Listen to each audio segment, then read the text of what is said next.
உயிரே உறவே தமிழே வணக்கம். Vels trade convention centre, Vels film city, Vels theatre ஆகிய 3 பிரம்மாண்டங்களின் திறப்பு விழா எனும் வரலாற்று சிறப்புமிக்க இந்த நிகழ்ச்சியில் நான் பங்கெடுத்து கொண்டிருக்கிறேன் என்பது எனக்கு புரிகிறது. இங்கு வந்திருக்கும் அனைவருக்கும் அது புரிந்திருக்கும் என்று நினைக்கிறேன். பாரம்பரியம் மிக்க அரசியல் குடும்பத்தில் பிறந்தவர், கண்ணியம் மிக்கவர், மாண்புமிகு தமிழ்நாடு நிதி அமைச்சர் தங்கம் தென்னரசு அவர்களே. இது போக வேறு பொறுப்புகளும் அவருக்கு இருக்கிறது.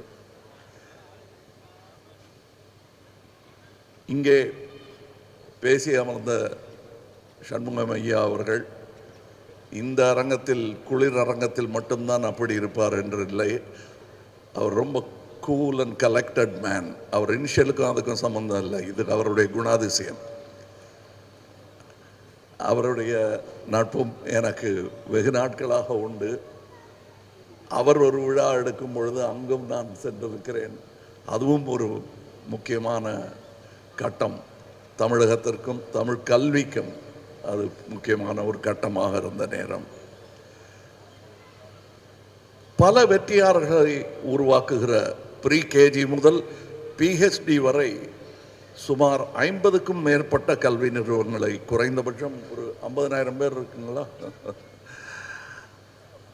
அப்படி 50,000 மாணவர்கள் பயில்கிற கல்வி ஆலமரத்தை உருவாக்கி இருக்கிறார் திரு ஐஸ்ரீ கணேஷ் அவர்கள்.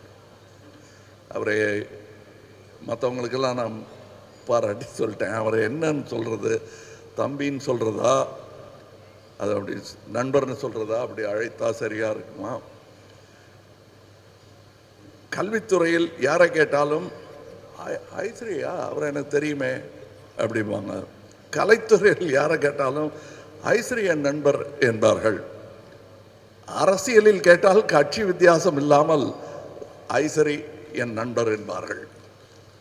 தவிர நானே உக்காந்துருப்பேன். எங்கள் நட்பை பற்றி பெருசாக நான் பறைசாற்றிக்கிறது கிடையாது. ஏன்னா எங்கள் நட்பு என்பது இவரிலிருந்து ஆரம்பிக்கவில்லை, இவரிலிருந்து ஆரம்பித்தது. ஐயா அவர்களுடன் நான் படத்தில் நடித்திருக்கிறேன். சத்யா மூவிஸ் படத்தில் நான் கதாநாயகன் என்றாலும் அவருக்கு தயாரிப்பாளருடன் மிக நெருங்கிய தொடர்பு. நான் 2ஆம் பட்சம்தான் அதில். அப்போலேருந்து தெரியும் எனக்கு அவரை.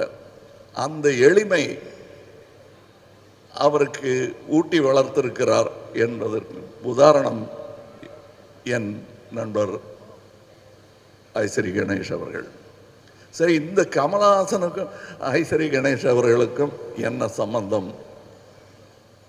வேல்ஸ் இன்டர்நேஷ்னல் தயாரிப்பில் நான் நடித்ததில்லை.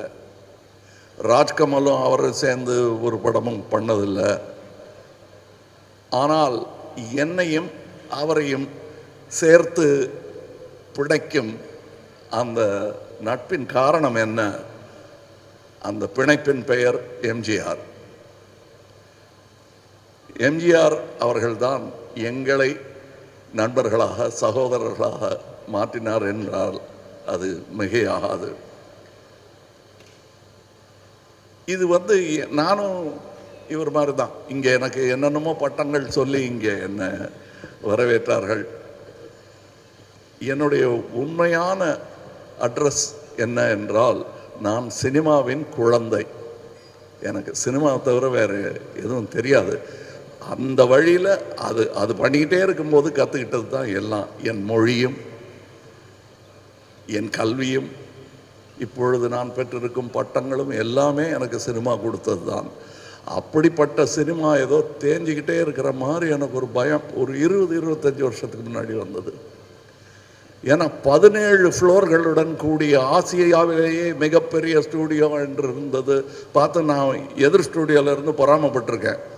சரவணன் சார்கிட்ட போய் சொல்லியிருக்கேன், ஏன் சார் நம்ம இன்னும் ஒரு 15-20 சொன்னால் நம்மது 20 ஃப்ளோர் வச்சோம்னா ஆசியாவிலே பெரிய ஸ்டூடியோ நம்ம ஸ்டூடியோ ஆகிடுமே அப்படின்னு சின்ன பையனாக இருக்கும்போது சொல்லியிருக்கேன். சரி, நீ பார்த்துப்பியா அந்த 10 ஃப்ளோருன்னு கேட்டார்.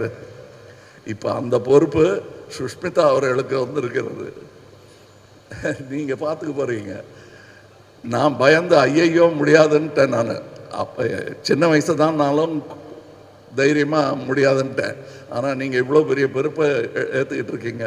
உங்கள் அப்பா காதில் கிசுகிசுத்துக்கிட்டு இருந்தேன். இன்னும் அமெரிக்கன் ஸ்டூடியோஸ் எல்லாம் நீங்கள் போய் பார்க்கணும், அதையெல்லாம் இங்கே கொண்டு வரணும். நான் பார்த்த அந்த 17ங்கிற அந்த நம்பரை தாண்டிட்டார், 20 போட்டார். இங்கே ஆசியாவின் மிகப்பெரிய ஸ்டூடியோ இன்று இங்கே இருக்கிறது. அது இங்கே இருப்பது நியாயம்தான். காரணம், இந்த பேன் இண்டியா மூவி என்பதை துவங்கியதே சென்னை தான். இங்கே எத்தனை படங்கள் எடுத்துக்கொண்டிருந்தார்கள் என்று. இதுதான் hub. Pan India film making hub என்றால் அது சென்னை தான்.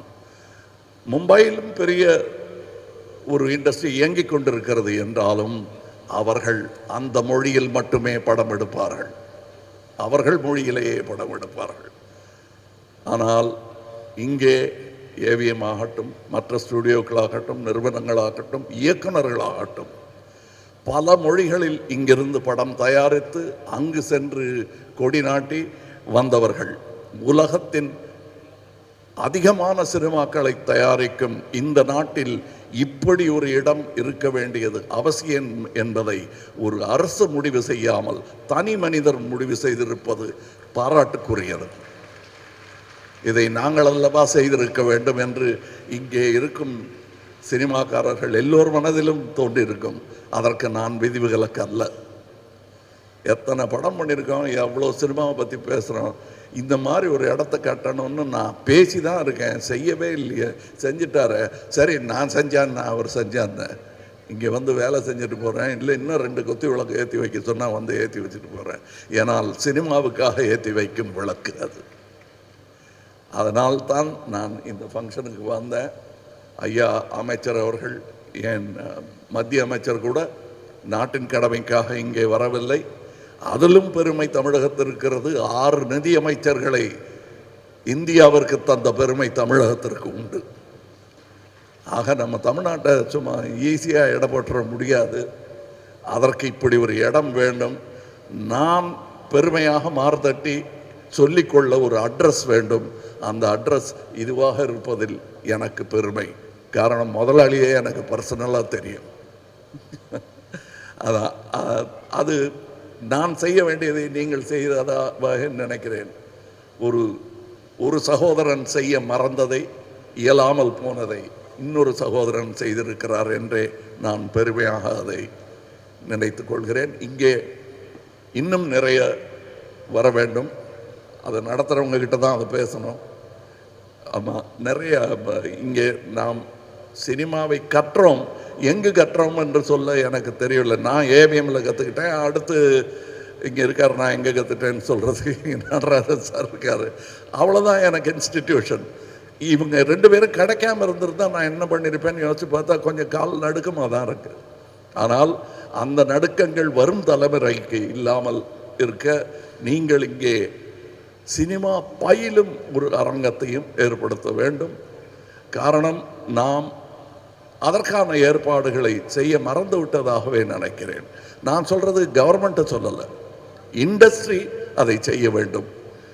இதெல்லாம் எனக்கு இப்போ தான் தெரிஞ்சுதானா? இல்லை, முன்னாடியே தெரியும். வசதி இல்லை, வசதி உள்ளவங்க அத்தனை பேர் தெரியாது எனக்கு. ரொம்ப பேர் இப்போ நிறைய பேர் தெரிய ஆரம்பிச்சிருக்கு. இவர்களெல்லாம் தமிழ் சினிமாவுக்காகவும் தமிழ்நாட்டிற்காகவும் நல்லது செய்ய வேண்டும் என்று நம்பிக்கொண்டிருப்பவர்களில் நானும் ஒருவன். அதனால் தான் இங்கே வந்திருக்கிறேன்.